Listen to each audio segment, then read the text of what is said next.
Hello, Pre-Algebra students. This is Mr. Giomini. Talking a little about lesson 2A today. Look for a pattern in integer exponents. We kind of talked about this a little bit yesterday, and this can be a little bit confusing. So I want to kind of go a little bit of example. So let's just start with 10 to the first power. We know that 10 to the first power. We'll start with where we kind of left off the other day and build from there. Build our foundation up.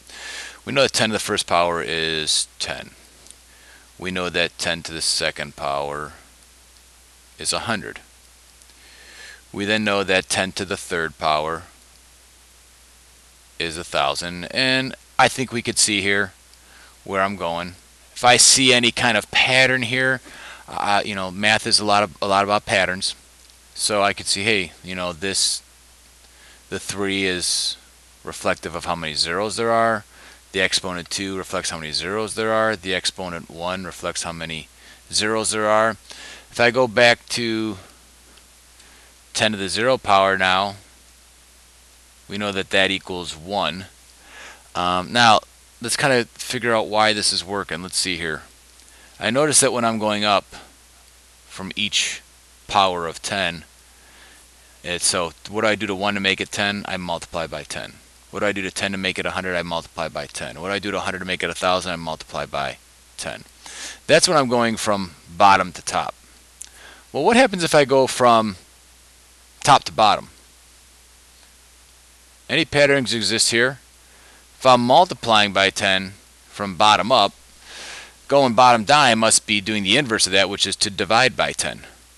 So from 1,000 divided by 10 gives me 100. Just knock the 0 off.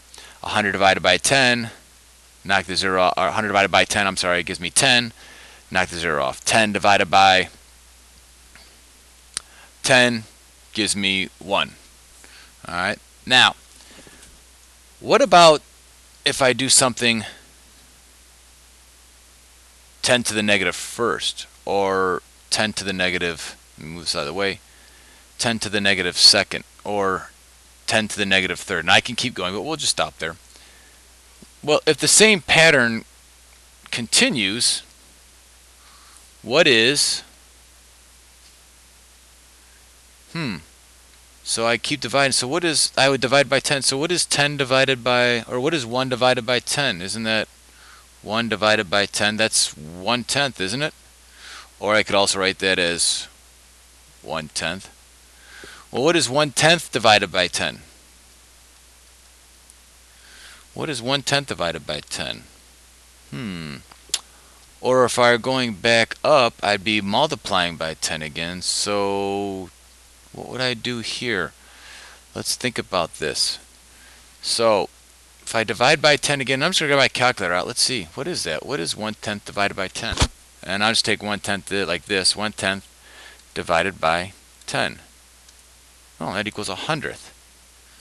So this equals 100th.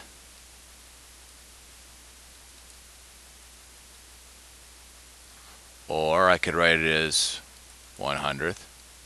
Or I could write it as 1/10 times 1/10. So that leads me to believe that 10 to the negative second is, or 10 to the negative third would actually be 1,000th. Now the way this ties into today's lesson, we had something like 10 to the negative third. And we said, hey, wait a minute, we're going to make that equal to 1.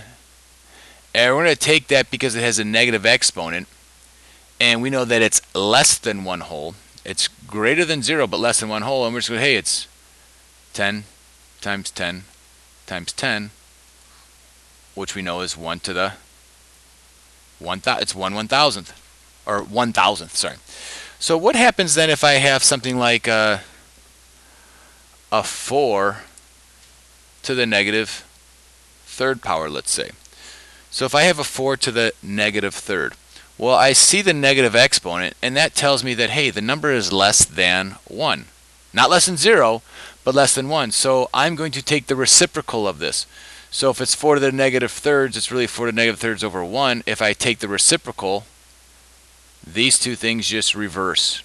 So it really becomes 1 over 4 to the third power, which then equals, what is 1 over 4 times 4 times 4.